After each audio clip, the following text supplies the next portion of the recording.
Okay, so what are some risk factors that set you up for declining brain health, right? Where things happen at a faster rate. High blood sugars, whether it's prediabetes or diabetes, and if it's not controlled. Overweight. If you have excess weight on you, you're going to have more inflammation happening. Many people with history of concussions, head injuries, will have a higher risk of neurodegeneration, as do people with infections, especially if they're chronic, like sinusitis, maybe, bowel infections, candida infections. We talked about loss of sex hormones as it happens with men and women as we age.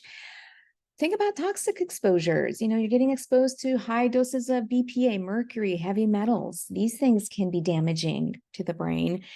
Also, lifestyle habits like being sedentary, not getting good sleep, not addressing sleep apnea, not treating it with CPAP to make sure you're oxygenating at night, chronic stress. All of these things are your environment, and they set you up for worse brain outcomes as you age. So when these things on the left happen, they lead to imbalances at the cellular level. So you might have more inflammation. You might have more of this oxidative stress that I'm going to go into in a little bit, where it's just stress, molecular stress at the cellular level. Your gut microbiome can go out of balance. Here's one: endocrine disruption. Hormones can get disrupted, and this can manifest in many different ways. And then mitochondria can act up. So mitochondria are the parts of your cell that produce energy, and they can actually fail when they don't have the right environment. And if you don't produce enough ATP molecules, you won't get the energy that you need to fuel your body.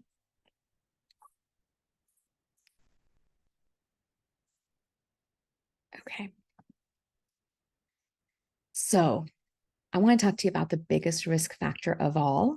Think about what that might be. It's not on my last slide. I'll give you a clue. This guy, okay? Denial is the biggest risk factor of all. When we ignore this, it doesn't help us. It is uncomfortable to think about the idea that, hey, my MS symptoms are relatively well controlled, but I can still get neurodegeneration and brain atrophy and increased disability, especially in my later years. Maybe it's actually easier to do what this guy is doing, right? But is that really our mindset? Is that what we really want out of our health, out of our life? And so I think it's important that we acknowledge this problem. That's the first step. Like, let's just acknowledge that it happens. And let's think about how we think about this problem. What's our mindset around it? Are we going to go for doom and gloom? Or are we going to have a growth mindset and think about what's possible and how we can get into the driver's seat of our health, right? So what's our mindset? I want you to think about these. This might actually be the most important slide of all. What's your end goal? If it's truly your goal to age well and to have MS stay as quiet as possible, are you doing the things that are going to get you there? And once you kind of figure out what your goal is, you got to find your root causes.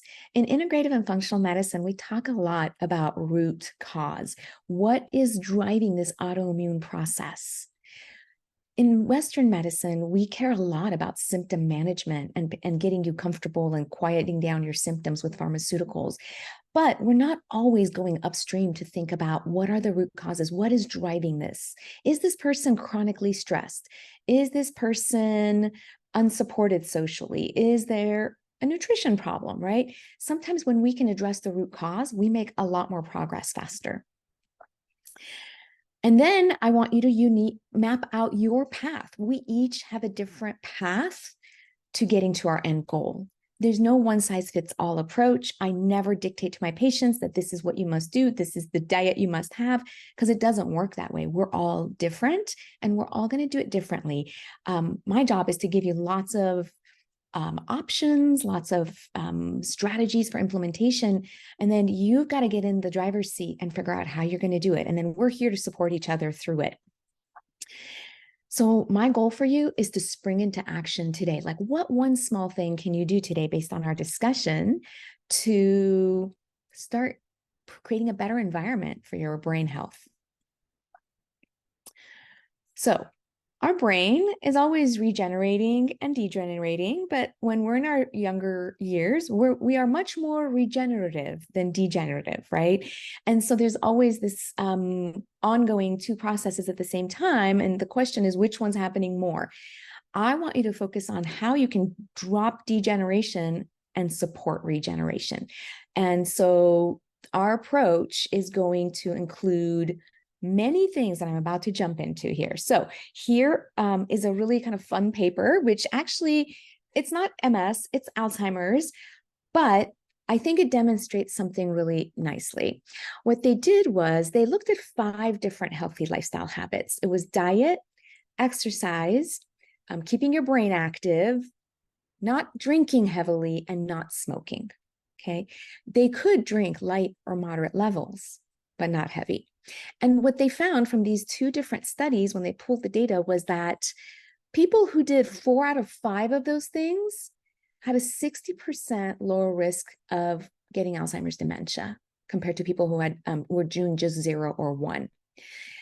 So 2 of them are sort of easier than some of the other ones, don't smoke, don't drink. If those are things that are a part of your life, just cutting those 2 out set you up for success. Okay.